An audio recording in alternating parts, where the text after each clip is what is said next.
Good morning, dear students. Let us start our next session with adsorption indicators. And the term adsorption indicator or this type of indicator, it was introduced by a scientist named K. Fajans. K. Fajans introduced this type of indicator, that is the adsorption indicator. And this adsorption indicator, normally it is used for determining the endpoint in precipitation titrations.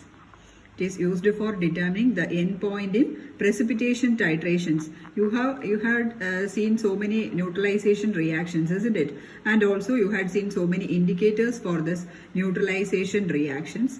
And here for the precipitation titrations, we will be using adsorption indicators for determining the endpoint. That is, each indicator or each type of indicator will be unique in its own base. And for example, the indicators, for example, phenolphthalein or methyl orange or methyl red, we cannot use in this precipitation titrations. That means some special category of indicators should be used as indicator for precipitation titrations.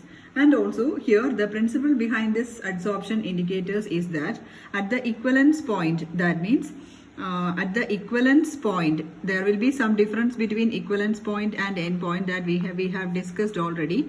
So here at the equivalence point, what happens is that the precipitate, it will be adsorbing the indicator. The precipitate adsorbs the indicator, and therefore what happens?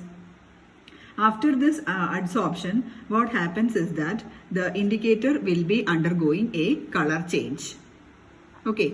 At the equivalence point, the precipitate will be adsorbing that particular indicator and there will be a color change occurs. And this color change we can use to notice the endpoint for that particular reaction or for detecting the endpoint that for that particular reaction. So, at the equivalence point, a precipitate will be formed here.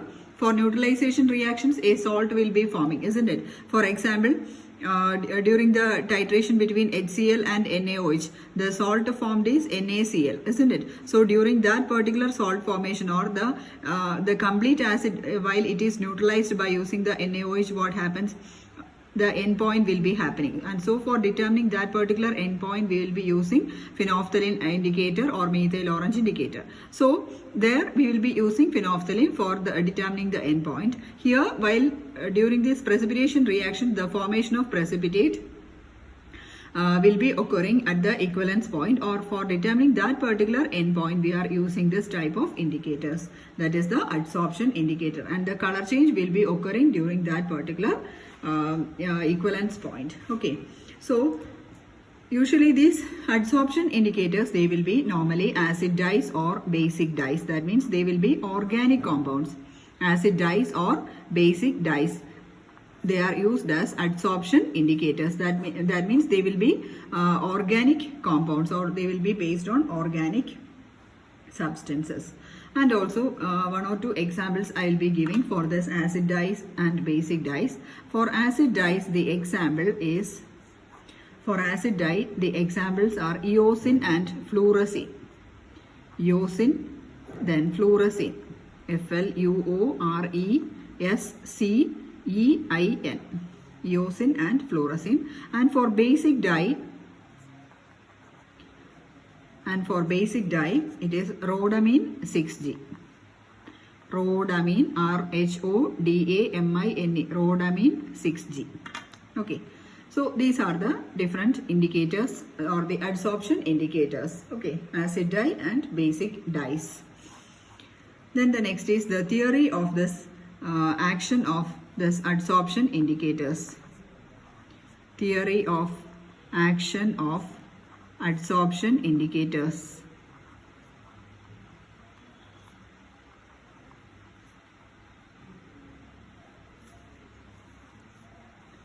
Theory of action of adsorption indicators. See, suppose we are titrating AgNO3 against NaCl, that is silver nitrate against sodium chloride. See, this is a precipitation reaction, isn't it? A precipitation reaction, and also here what is the precipitate formed?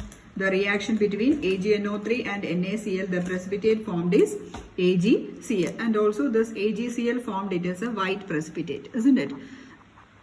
AgCl plus NaNO3, and here this AgCl, it is a white precipitate. So during this particular titration, what happens is that, see, at the first step, suppose we are titrating this NaCl against AgNO3, and also at a particular point, what happens is AgCl will be precipitated out. So this precipitated AgCl, it will be absorbing some Cl minus ions. Precipitated, that means at the starting point, what happens, some AgCl will be formed, and this AgCl will be absorbing some Cl minus ions to its layer. Okay, will be absorbing some Cl minus ions. Therefore, this Cl minus and AgCl, it forms a primary adsorbed layer. Okay, this AgCl and Cl minus, it will be forming a primary adsorbed layer. A primary adsorbed layer. It will be forming a primary adsorbed layer. And again, what happens? See, this Cl is having a negative charge, isn't it? So this AgCl, it is a precipitate and it is surrounded by Cl minus. And again, this Cl minus, since it is having a negative charge, what happens? It will be absorbing, or it will be attracting the oppositely charged ions, isn't it? The Cl minus will be attracting the oppositely charged ions. That means it will be absorbing, or it will be attracting this Na plus ions to that particular layer. Okay. So again, it will be forming another layer, Na plus, here also Na plus. Okay. So it will be forming another layer.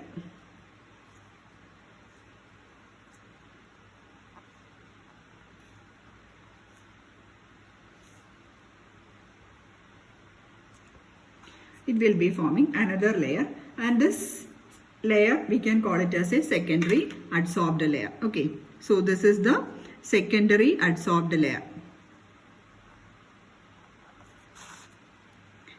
Secondary adsorbed layer.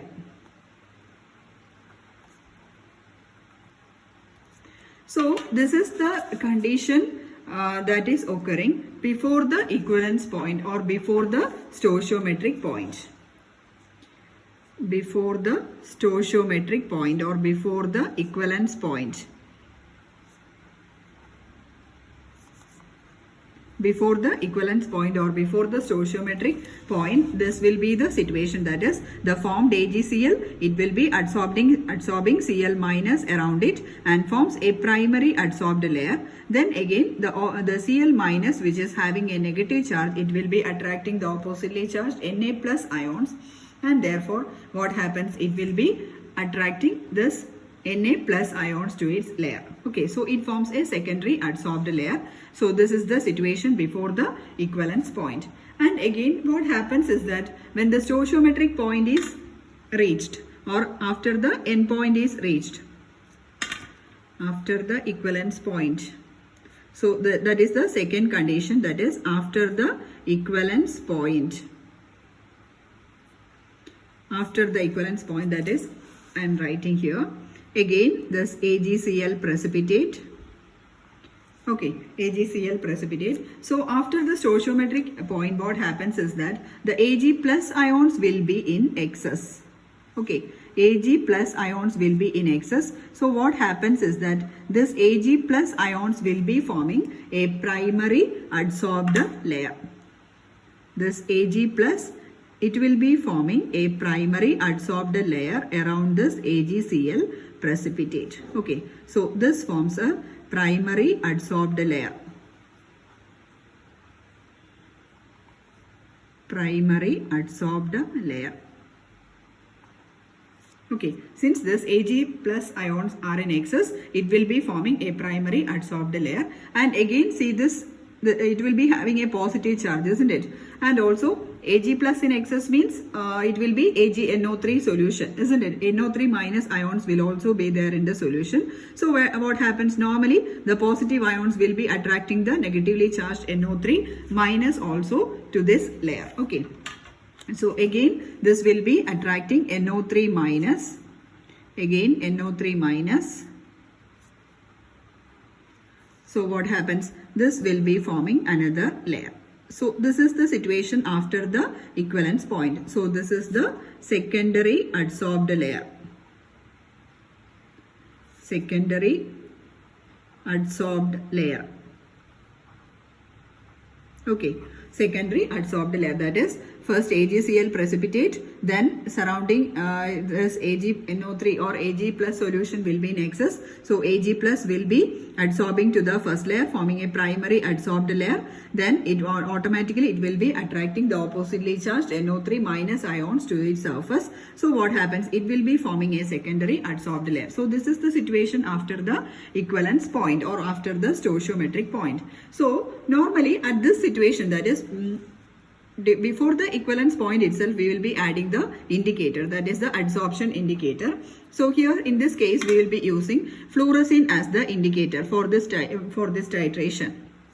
Okay, for this precipitation reaction, fluorescein is used as the adsorption indicator.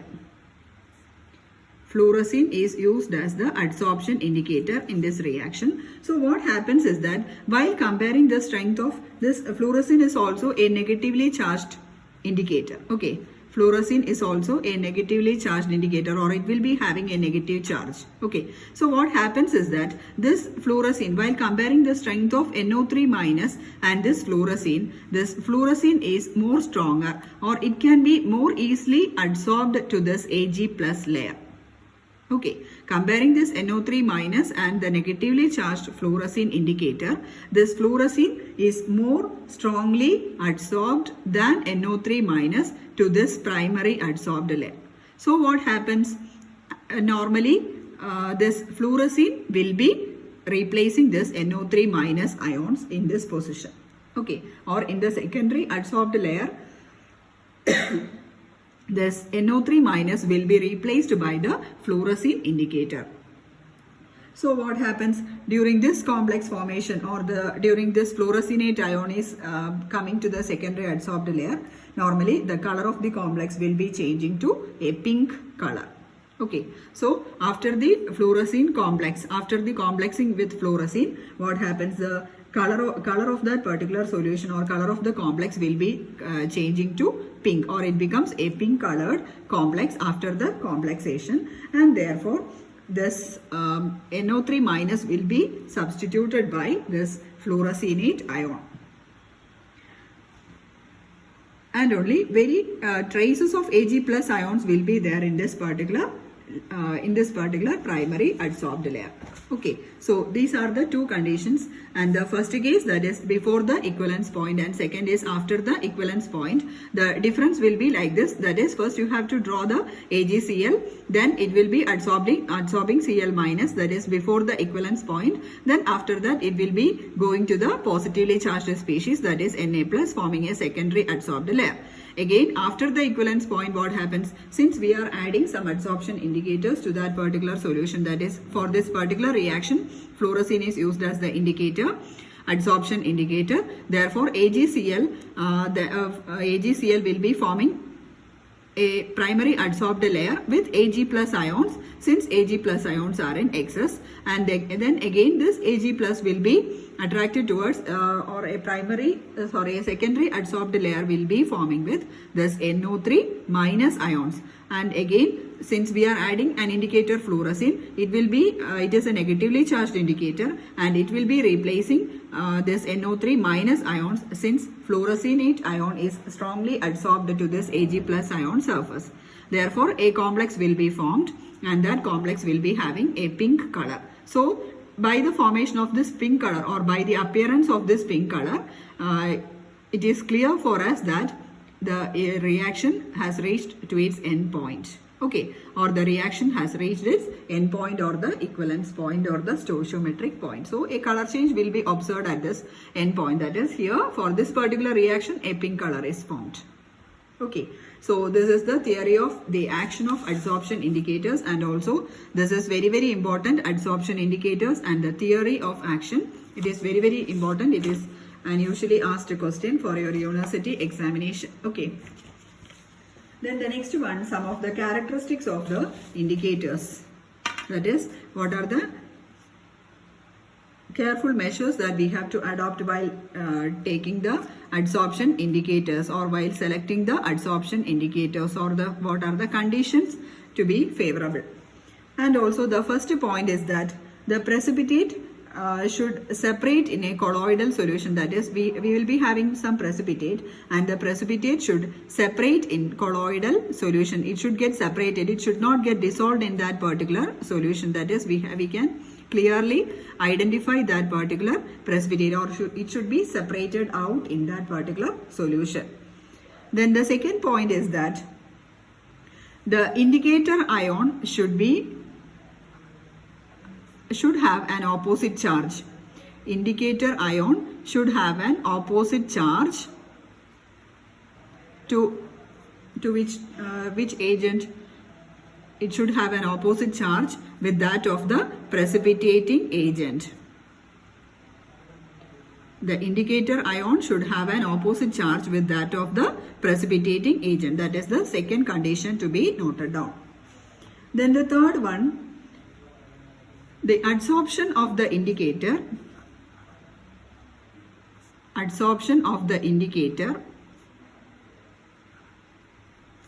should occur only after the precipitation is completed.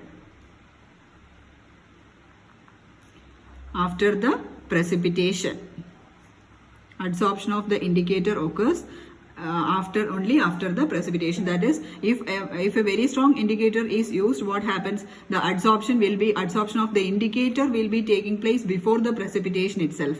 So what happens? We will be misunderstanding with the end point, isn't it? We should suppose if the end point, the value, if it is 20.2, and if we are using a strong adsorption or a strong adsorption indicator, what happens is that sometimes it will be adsorbed strongly, and the indicator, it will be adsorbed, and it will be showing a color change at the value 18.2. That means a volume of 2 ml difference is there in between both these cases. Therefore, that value will goes wrong, isn't it? So the indicator should not be strongly adsorbed. That means it should be adsorbed only after the precipitation. Then the fourth point.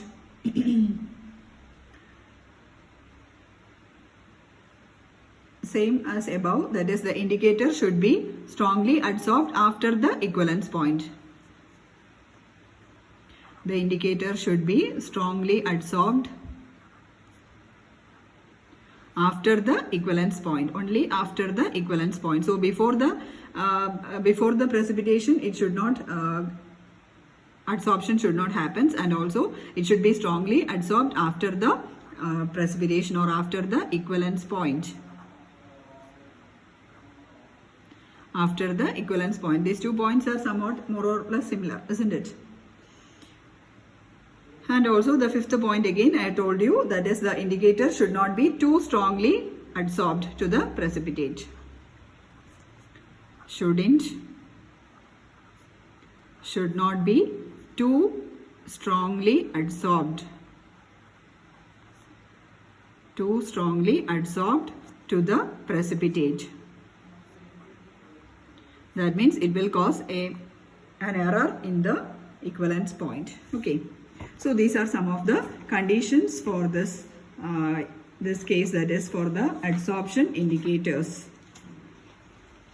Hope you are clear with these 4 points. You just go through.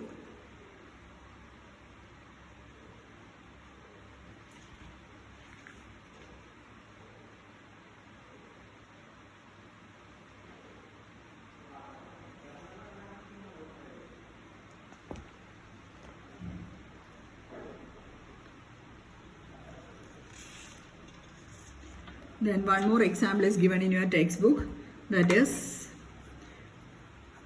That is the first titration we will be using, that is the titration of silver nitrate with sodium chloride. Next is the titration between silver nitrate and potassium bromide, KBr, potassium bromide. Titration between silver nitrate and potassium bromide. Here the indicator used is, for this titration, the adsorption indicator used is eosin. Adsorption indicator used here is eosin, E-O-S-I-N, eosin. That is tetrabromofluorescein. Eosin means it is tetrabromofluorescein. Okay, eosin means tetrabromofluorescein. So for this titration, eosin is used as the indicator. Hope you are clear with this adsorption indicators. Next we can move on to the next topic, that is gravimetric analysis. Gravimetric analysis. See, this gravimetric analysis you will be having a lab in your S6 or 6th sem. Gravimetric analysis. This gravimetric analysis, this is a quantitative technique. This is a quantitative technique. What do you mean by a quantitative technique? Quantitative technique means we have to determine the quantity of that particular substance, isn't it? So this method is used to detect or measure the quantity or the amount of that particular substance. So it is a quantitative technique, and here we will be weighing, or we will be first of all we will be precipitating a particular substance, and after precipitation we will be weighing that particular precipitate. Okay, first of all we will be precipitating, that is precipitation is the first step in this gravimetric analysis, and then the second step is weighing of that particular precipitate. And also see, after this precipitation what happens is that that particular precipitate will be in the purest form. That precipitate will be in the purest form. That is one of the characteristic feature of this particular method. So the precipitate will be in the purest form. And also normally there are so many methods for obtaining a precipitate. Okay, some methods for obtaining precipitate. That is by that is one case, that is we can use some precipitation reactions. In the previous case we will be we had discussed the reaction between AgNO3 and NaCl, isn't it? That is a precipitation reaction. That is one method, that is a precipitation reaction. So methods of obtaining a precipitate, there are three different methods for obtaining a precipitate, and the first one, that is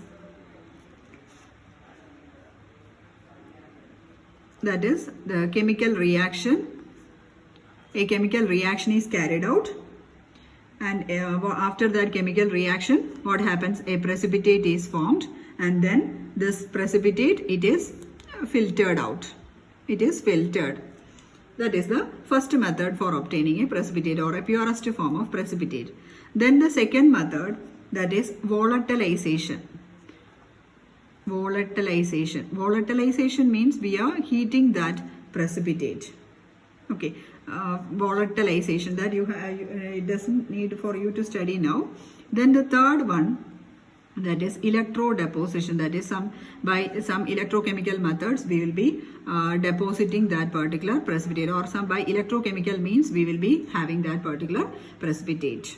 So these are the three important methods. First one by chemical reaction, second one by volatilization, and third one by electrodeposition. So the most common means of this precipitate formation, that is the chemical reaction, and also you have to study this particular method. In your lab also you have to do this gravimetric analysis by using this particular method. That is, by chemical reaction we will be making a precipitate, and after that it will be filtered, and then it will be incinerated. Okay, so this is the conventional gravimetric technique.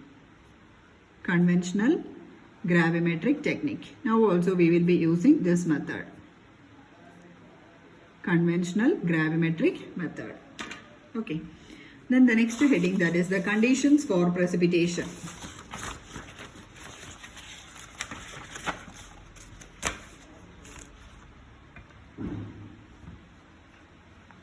Conditions for precipitation.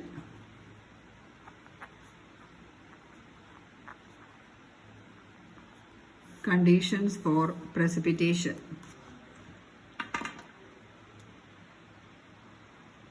The first condition is that the precipitate must be quantitative.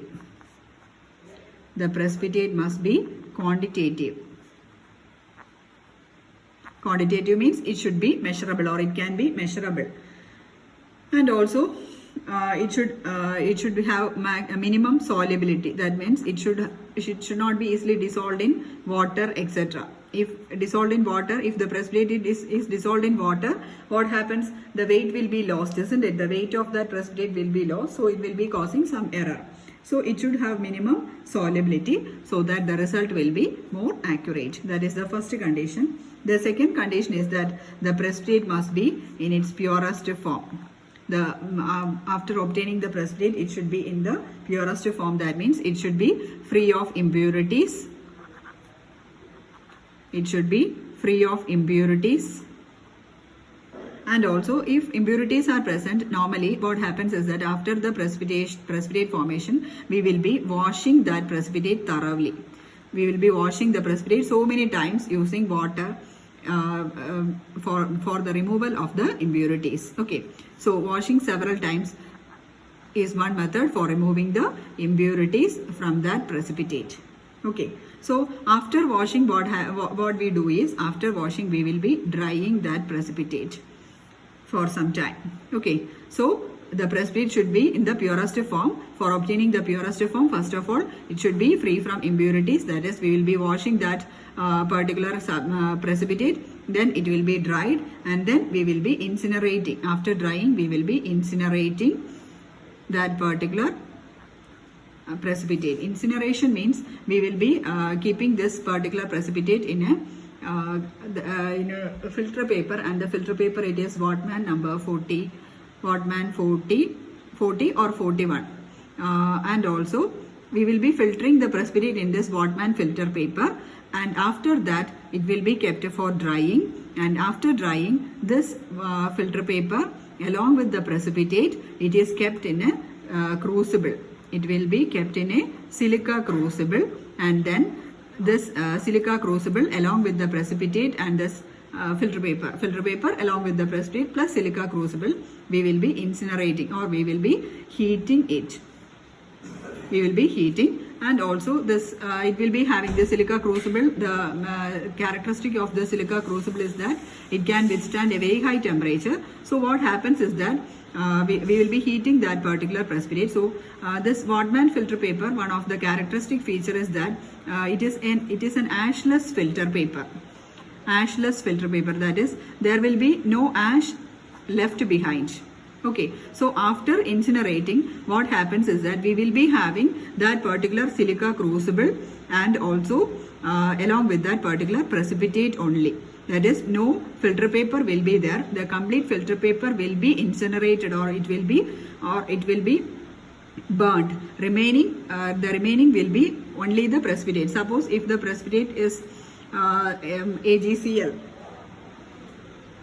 If the precipitate we are incinerating, if it is AgCl, we will be having the silica crucible and the silver chloride precipitate only. There will be no filter paper in this. And also, if some amounts of carbonate or some carbonates or water particles are there, what happens? They will also be get ignited. Carbonate means it will be removed as carbon dioxide gas, and water will also be vaporized while incinerating. So this is the advantage of this particular method. So the precipitate should be in the pure form, and we will be, first of all, we will be washing the precipitate several times, then drying, and also after washing, we will be filtering it using a Wattman filter paper, then drying, then after that incinerating in a silica crucible. So these are the steps involved there. Then the third condition is that the precipitate must be in suitable form to separate. That means the precipitate must be in suitable form to separate. That means the precipitate should be having an enough size. If it is in a very small size, what happens is that we cannot filter it using a Wattman filter paper. Okay, so the precipitate the particles should be having a somewhat larger size itself. Otherwise, we can't filter it. So it should not move down along with the pores on the filter paper. So it should be large enough to get separated in the, or to get remain in the Whatman paper. Okay. So these are the three conditions. The first one, it should be quantitative, it should be pure, and the third one, it should be in the suitable form, that is, its size should be large enough in order to ensure smooth filtration. In order to ensure smooth filtration. Okay. Then the next point, that is the precipitant. Precipitant.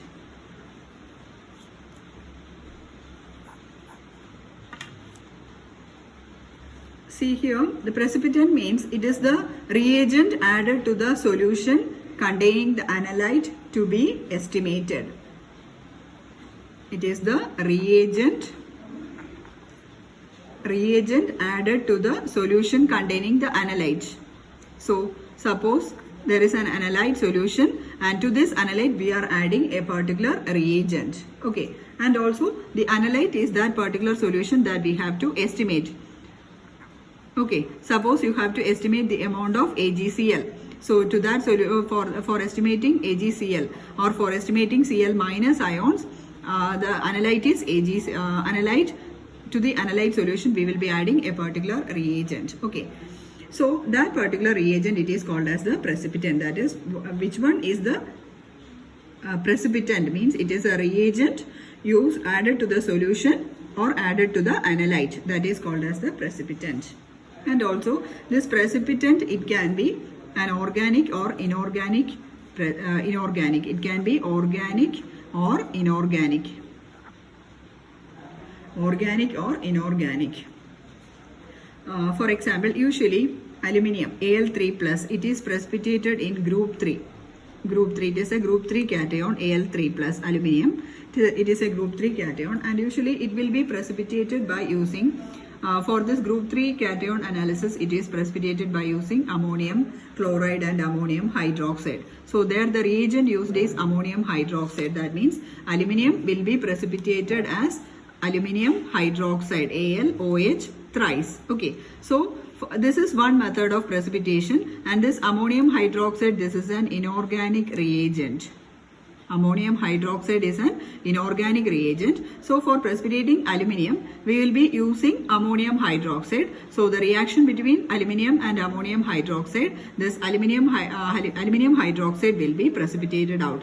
And this aluminium hydroxide, it is a white gelatinous precipitate. Aluminium hydroxide is a white gelatinous precipitate. So this is one method of precipitation or one reagent used, that is ammonium hydroxide. That is one of the inorganic reagents used to precipitate this aluminium. Or either this aluminium can be precipitated by another organic reagent also, and this organic reagent or the organic precipitant is oxine. So the first one, that is the inorganic reagent ammonium hydroxide, and the organic reagent or the organic precipitant is oxine. Organic precipitant is oxine.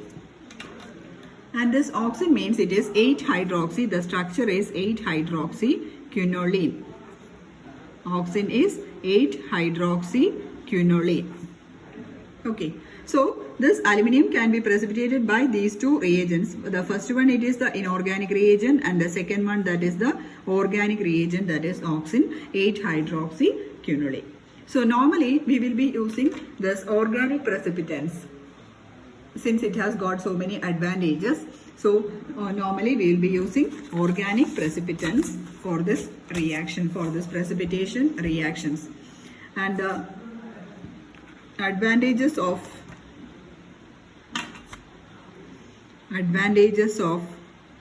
organic precipitants. Organic precipitants. Advantages of organic precipitants. First one is that it is highly insoluble in water. That is what we need, isn't it? If the precipitate formed is soluble in water, what happens? There will be a weight loss for the precipitate. Therefore, it is advantageous that it should be highly insoluble in water. So if we are using an organic reagent, what happens is that the precipitate will be highly insoluble. And also the degree of separation is also highly quantitative, or we can easily separate this particular precipitant. Okay, it is highly quantitative. Degree of separation is highly quantitative. That is the first point. Then the second point is that the precipitate, since we are using this organic precipitation, precipitant or organic reagent, what happens is that the resulting precipitate, it will be having a high molecular mass. It will be having a high molecular mass, and therefore even if we are having a small amount of the analyte, there will be a considerable weight of the precipitate. If the reagent is having a high molecular mass, the analyte or the resulting precipitate will also be having considerable weight. It will be having considerable weight. That is the next point. Then the third point is that the organic precipitants, it will be usually having large particle size. Large particle size means it will be, we can easily filter them, isn't it? Filtering will be easy. If a large particle size is there, filtering will be made easy. So that is another advantage. And then the next one, that is the organic precipitates are more easily dried. Easy dry. Organic precipitates can be easily dried.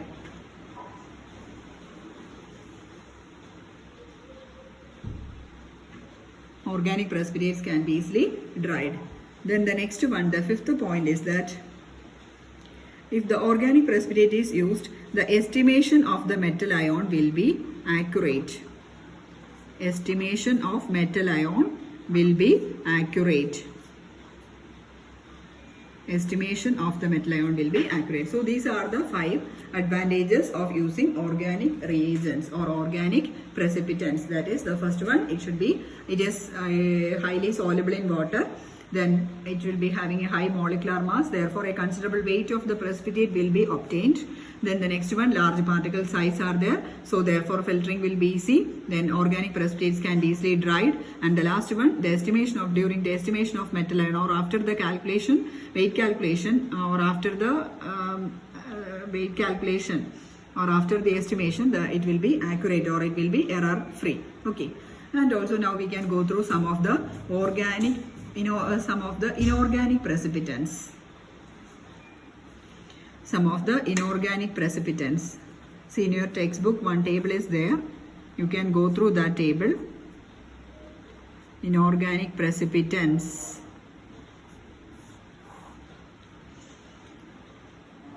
For example, for aluminium, the precipitant used is ammonium hydroxide, and it is weighed as alumina, Al2O3.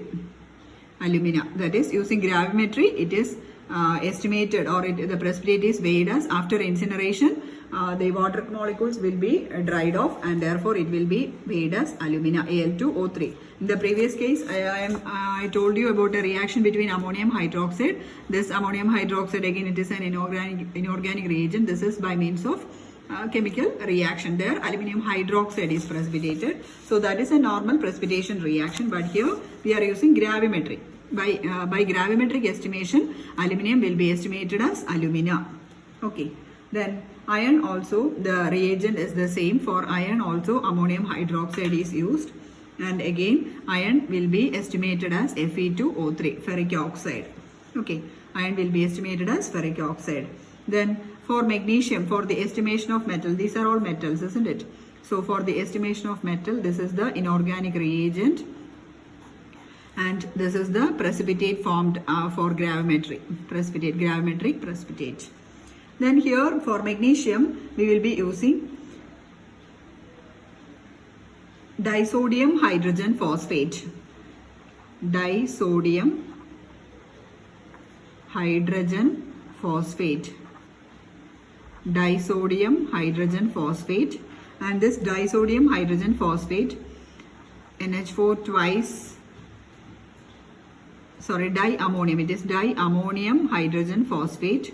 Disodium hydrogen phosphate is a normal precipitation reaction, that is in the sixth group, in group 6, this magnesium, it is estimated using disodium hydrogen phosphate, that is an inorganic reagent. Here this diammonium hydrogen phosphate is also used in gravimetric analysis.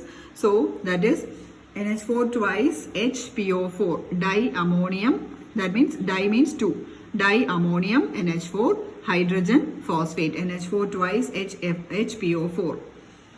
And also the precipitate formed is Mg2P2O7. Mg2P2O7, it is magnesium pyrophosphate. Magnesium pyrophosphate. Magnesium pyrophosphate, Mg2P2O7. Then for the estimation of lead and barium, lead Pb and barium, for the estimation of lead and barium, sulfuric acid is used as the inorganic precipitating reagent. Therefore, lead will be reacting with sulfuric acid and the precipitate formed is lead sulfate, PbSO4. Again, barium will be reacting with sulfuric acid to form barium sulfate, PbSO4. Okay, both of them will be reacting with sulfuric acid. Then again, in the case of silver estimation, for silver estimation, HCl, hydrogen chloride, or HCl, hydrochloric acid is used. Therefore, normally the precipitate obtained is AgCl, silver chloride. Then for the estimation of oxalate ion, C2O4 2-. For the estimation of oxalate ion, calcium chloride is used. So here the product or the precipitate obtained is calcium oxalate. Not calcium oxalate, it is calcium carbonate. The precipitate obtained is calcium carbonate. That means oxalate means the formula oxalic acid H2C2O4. That means COOH. So if we are heating if we heat this particular oxalic acid, one molecule of CO2 will be escaping, or carbon dioxide will be escaping, and therefore the remaining will be CO2. So it becomes Ca. It will be reacting with this calcium, so forming calcium carbonate, CaCO3. Okay. Then again for the estimation of Cl minus, AgNO3 solution is used. Then again AgCl precipitate is formed. Then for the estimation of sulfate ion, SO4 2-, barium chloride is used as the precipitating reagent. Then again barium sulfate will be formed. So these are some of the common inorganic reagents used in gravimetric analysis. Ammonium hydroxide for aluminium and iron, diammonium hydrogen phosphate for magnesium, sulfuric acid for estimating lead and barium, HCl for estimating silver, calcium chloride for estimating oxalate ion, silver nitrate for estimating Cl minus, barium chloride for estimating SO4 2- ions. Okay.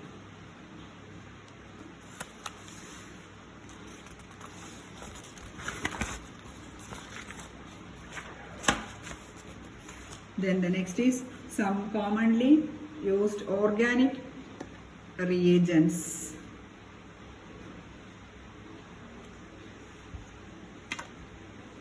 Some organic precipitants. So far we have discussed some of the inorganic reagents or inorganic precipitants. So this is the organic reagents or organic precipitants. Organic reagents or organic precipitants. And the first one, that is DMG.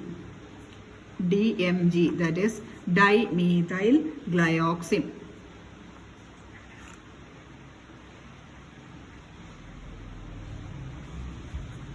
Dimethyl glyoxime. DMG, it is otherwise called as DMG, dimethyl glyoxime, and this dimethyl glyoxime, it is used for estimating nickel. That means if we are adding this dimethyl glyoxime, nickel will be estimated as nickel DMG complex or nickel dimethyl glyoxime complex. nickel dimethyl glyoxime complex. And also this nickel dimethyl glyoxime complex, it is a scarlet red precipitate. Scarlet red precipitate. This complex is a scarlet red precipitate, and the structure it will be like this. C, single bond C. Then in the trans positions it will be having CH3 groups. Okay, trans position means in the opposite positions it will be having CH3 groups. Then again the remaining two trans positions it will be having double bond N, single bond OH.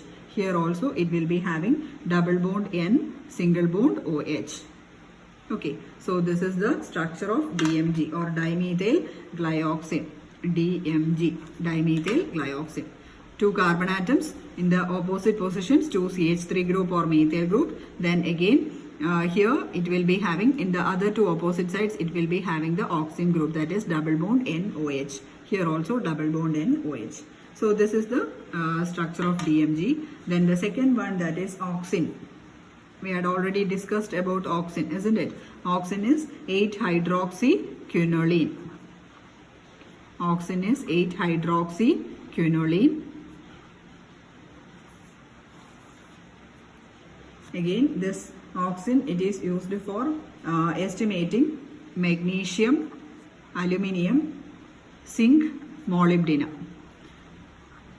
Oxine normally it is used for the estimation of magnesium, aluminium, zinc, molybdenum. And also this the complex formed will be the metal oxinate. Complexes formed will be metal oxinate complexes. Metal oxinate complexes, and the structure it will be like this. First of all, you have to write a benzene ring.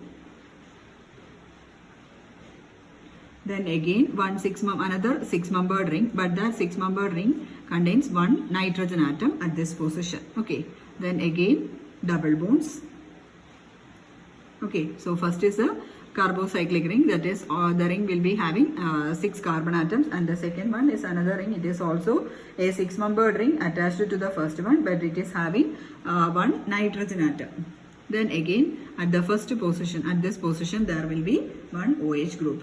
So this is 8-hydroxyquinoline. So the numbering starts from this position 1, 2, 3, 4, 5, 6, 7, 8. Okay, so I'll be labeling the number here 1, 2, 3, 4, 5, 6, 7, 8. So these are the positions of the carbon atom. So if we are not looking at this OH, this compound it is quinoline. Okay, this particular compound is quinoline, and at the 8th position one OH group is there. So it is 8-hydroxyquinoline. Then the next one, the third organic reagent, that is kupferon. CupFeRRON, kupferon. So this kupferon usually it is used for estimating iron, vanadium, titanium, zirconium, cerium, etc. For the estimation of iron, vanadium, titanium, zirconium, cerium. Okay, and also this kupferon, the structure it will be like this. See, you have to draw one benzene ring like this, in this way. Then you have to put the double bonds, then single bond N, then one O minus NH4 plus, O minus NH4 plus, then N double bond O. Okay, so this is the structure.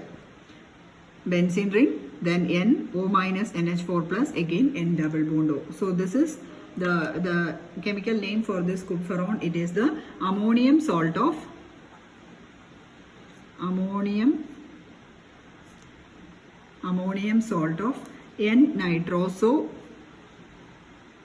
N-nitroso hyphen N-phenyl, capital N, N-phenyl hydroxylamine.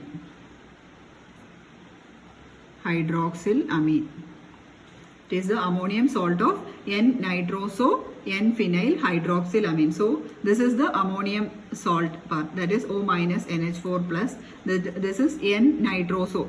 NO group means it is the nitroso group. Okay, so this part is the nitroso group, N-nitroso, and this N-nitroso means the linkage of nitroso group to this ring, it is through the nitrogen atom. Okay, so that is why it is represented as capital N. So N-nitroso, N-phenyl. Again, phenyl group, it is linked through the nitrogen atom. N-phenyl hydroxylamine. Hydroxylamine means here it is. Here it will be NH2OH. So instead of it is the ammonium salt. So this N represents, capital N represents the linkage through the nitrogen atom. Okay, so that is kupferol. Then the last one, that is the anthranylic acid. Fourth one, anthranylic acid. Anthranylic acid. And also this anthranylic acid, it is used in the estimation of cadmium, then nickel, zinc, copper, cobalt. For the estimation of cadmium, nickel, zinc, cobalt and copper. And also the structure of anthranylic acid, it is like this. First of all, you have to draw a benzene ring. Then at one position it will be having COOH, C double bond OH. Then to the next position there will be NH2 group. That is, at one position it will be having COH group, and in the next position it will be having NH2 group. So this is the structure of anthranylic acid. Okay, so these are some of the common organic reagents used as adsorption used in gravimetric analysis. Okay, so next is the mechanism of precipitate formation that we can discuss in our next session. Okay, thank you.